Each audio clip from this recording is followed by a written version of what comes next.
Welcome to the deep dive. Today, we're really getting into a powerful personal story. It's all about transformation, resilience, and finding yourself. Yeah, it's a great one. We're diving into a YouTube interview with Crystal Just from the Next Gen Network channel called The Holistic Health Approach. Okay. And we're going to trace Crystal's journey, from a really challenging childhood, then this long, high-powered corporate career, Right.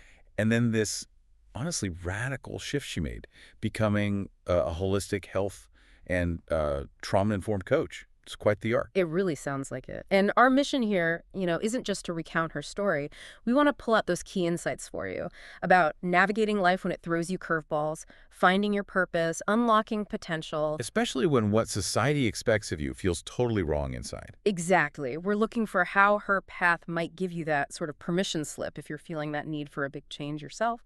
So let's get into it. So Crystal's story kicks off in Grisha, Costa Rica, a small town. She says growing up, they had absolutely nothing, very few resources. Yeah, very little. But what's fascinating is how that scarcity didn't break her. Instead, it built this remarkable resilience, a really unique outlook. How so? What did that look like? When she talks about her single mom's incredible perseverance, after her father left, they literally ate rice and beans every single day. Wow, every day. Every day. But if her mom managed to get anything extra, like eggs or this sweet candy called tabela, she'd call it a surprise, and they'd make a huge deal, like a party. Turning scarcity into celebration. Precisely. And she remembers tiny things, like scraping butter from one shared piece just for her cousin's cookies, or waiting all year for Christmas to get apples and grapes from school because they couldn't afford them otherwise. That's tough. You'd think that would create a sense of lack. But it didn't. That's what's so profound. She says it cultivated this incredibly deep sense of gratitude. And not just gratitude, but an aspiration, a drive for more. It wasn't about what they didn't have. So that hardship became fuel almost, like that immigrant drive mentality we sometimes hear about. Kind of, yeah. She felt she was meant for more. She built her life on this unwavering belief in her connection to something bigger, maybe divine. Circumstances weren't walls. They were chances to make the best of this. And to show others. Exactly. To show others you can also do it. It was this internal engine driving her forward. Which is amazing. And that drive didn't just lead to stability, right? Yeah. It led to what looks like classic success, university scholarship. Right. Then 20 years in big corporations. She climbed high, ended up in marketing at Coca-Cola. I mean, from the outside looking in, that's the dream for many. You made it. Oh, totally. Yeah. Living in the U.S., remarried, the country of opportunity, as she put it. Yeah. All the boxes ticked. But inside, she was not happy. There was this constant inner voice nagging her, are you sure this is it? Yeah. Just this feeling of misery, like, really, this again? Oof. She described herself as being a robot, Oh. just completely identified with being a corporate employee because, well, that's the societal standard of success, isn't it? Yeah, it is. Achieve, achieve, achieve, even if you're empty inside. Exactly that. So she talks about these things called cosmic slaps, these like wake-up calls from the universe. Yeah, painful ones, things that shake you awake. For her, it started physically. Her body was literally getting sick from all the stress and all the pressure. Panic attacks. Yep, panic attacks started happening. But the really big one, the major cosmic slap that came later, Okay, tell me about that. it happened during COVID-19, Hmm. which she said was a reality check for everyone, really. She was already struggling, feeling she wasn't being a present mom because work was just consuming her. Right. And she gets this call from her son's school about an episode he'd had. Oh. And her first reaction, pure corporate conditioning, she tried to delegate it. Like literally ask someone, can you help me? I'm busy. I have meetings. Wow. That just shows how deep that programming runs. Doesn't it? But the school was insistent. You need to come now. They wouldn't say why over the phone. So she drives there. Must have been agony. She said it was an hour-long drive, just filled with terrifying scenarios playing out in her head, praying, the fear just building and building. I can only imagine. And what did she find when she got there? She gets to the principal's office. Yeah. And the whole place was wrecked. Desk overturned, books ripped, computer smashed, total chaos. Oh my God. And in the middle of it all, her little boy, completely asleep, exhausted from the tantrum he just had. Oh, wow. That, she said, was the ultimate cosmic slap. Yeah. She just held him and cried. And the thought that hit her was, I'm so sorry you had to do this to actually get Mama's attention. That is just heartbreaking, but also crystallizing. That's the moment, isn't it? Absolutely. No turning back. She said, that day I said, I am going to change paths, whatever it takes.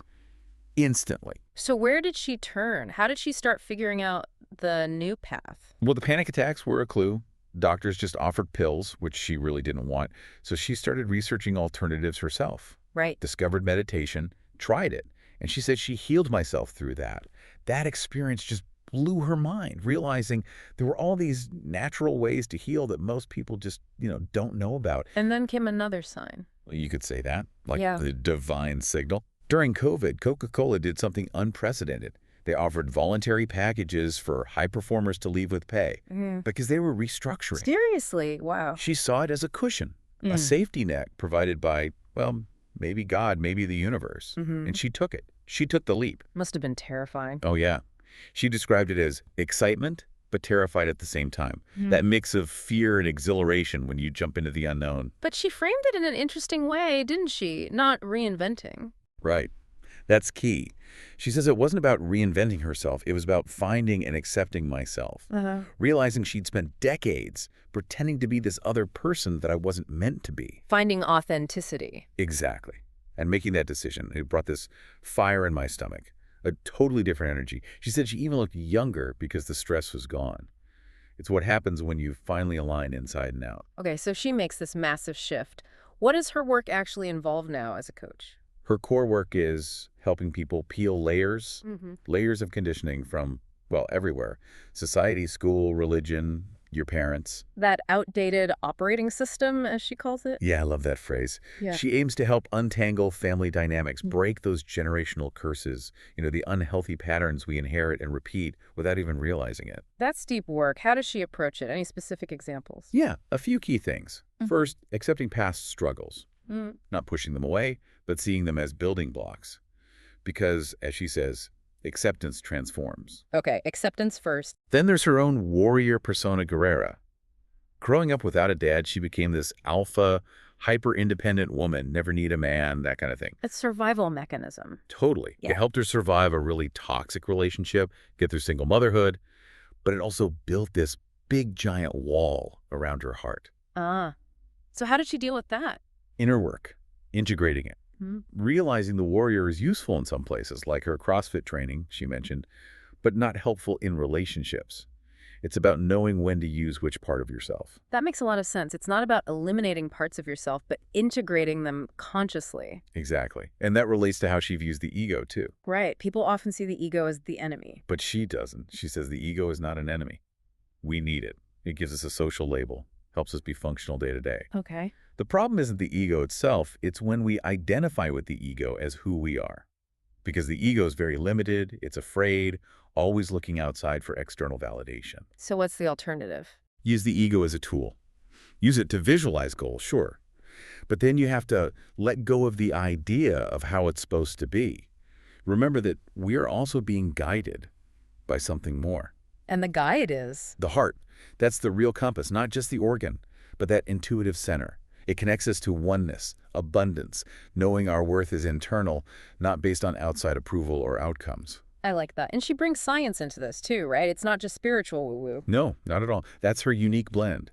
Science and research-based education.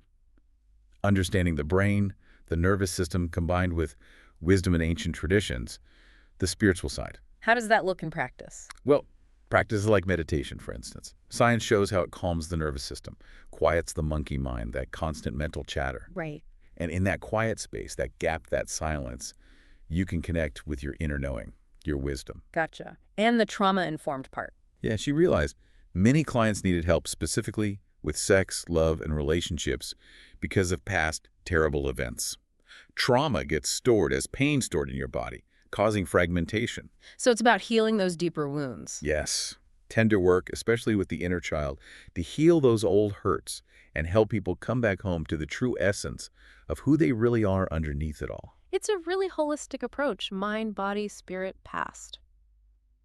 Okay, let's shift gears a bit. Physically, Crystal looks amazing. You mentioned CrossFit. Yeah, she's seriously fit. So, for our listeners maybe like me, battling the dad bod a bit, trying to juggle fitness and family, what's her take on nutrition and physical health? Is there a specific diet? Nope, definitely not. She's very clear. Not one diet that works for everybody. That's a core principle. So what is the principle? It's about learning what things work for you, tuning into your own body, your intuition, knowing yourself. Okay. But are there general guidelines? Sure, the general guideline is whole food. Things closer to the sun, closer to their natural state. Basically, less processed stuff, more real food. Makes sense. Is it about being super strict, though? Not really. Hmm. She actually uses an 80-20% rule. 80% whole foods, nutrient-dense stuff, but the other 20%, whatever you want. Ah, okay. So you don't feel deprived. Exactly. Because total restriction often backfires. Right. Leads to cravings, maybe binges. It's about balance. Balancing homeostasis, keeping your cells healthy with the hedonistic side, just enjoying life, pleasure, food should be enjoyable. That sounds much more sustainable. What about her own diet? Is she vegan, paleo? She doesn't label it. She mentioned she doesn't really like fast food, didn't grow up with it. Her plate is mostly veggies, 100%, lots Yeah. of protein, chicken, fish, seafood, red meat maybe once a month, Any food she avoids? pork. Apparently she heard pigs crying as a child and it just stuck with her. So, no pork. Interesting personal association. Does she track calories or portions? No, she doesn't measure. She says she actually eats more than my husband because she's so active.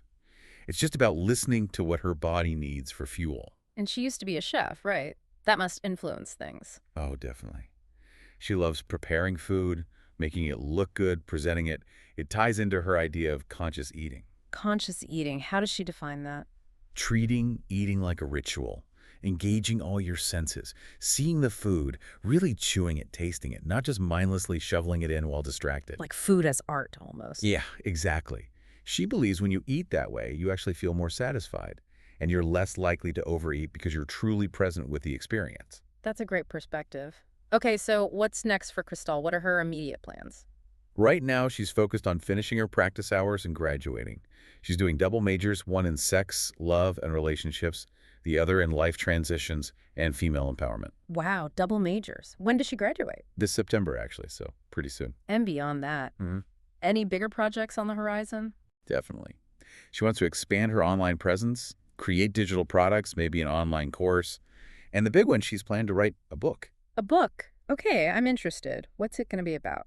She described it as a manual survival kit, sharing her own story very openly. Like the childhood stuff, the corporate stuff? All of it, especially the internal dynamics, her wounded child, and how she kept recreating bad relationships, abusive narcissistic partners, until she finally understood she was reenacting patterns she was carrying inside. That sounds incredibly vulnerable, but also potentially really helpful for others stuck in similar cycles. Yeah, it's about breaking those cycles by healing the root cause within yourself.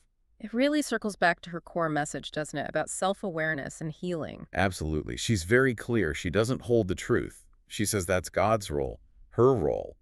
Holding mirrors up for people to see their own potential, their own blocks, their own self-imposed limitations. Helping them find their own greatness. Exactly. She helps get it out of you, she says. Shows you what's already there. It's a really empowering philosophy. What an incredible journey we've explored today, Crystal Just's story. I mean, from those humble beginnings, that fierce belief, then the whole corporate climb, the crash, that huge cosmic slap, Yeah. and then this courageous leap into a life that feels truly aligned, guided by her body, her intuition, and so much deep personal healing.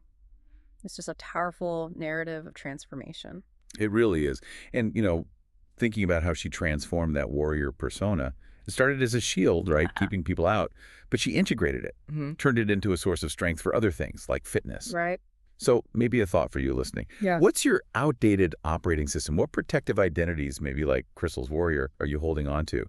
Identities that might have served you once, but now maybe they're limiting you. That's a good question to sit with. Yeah.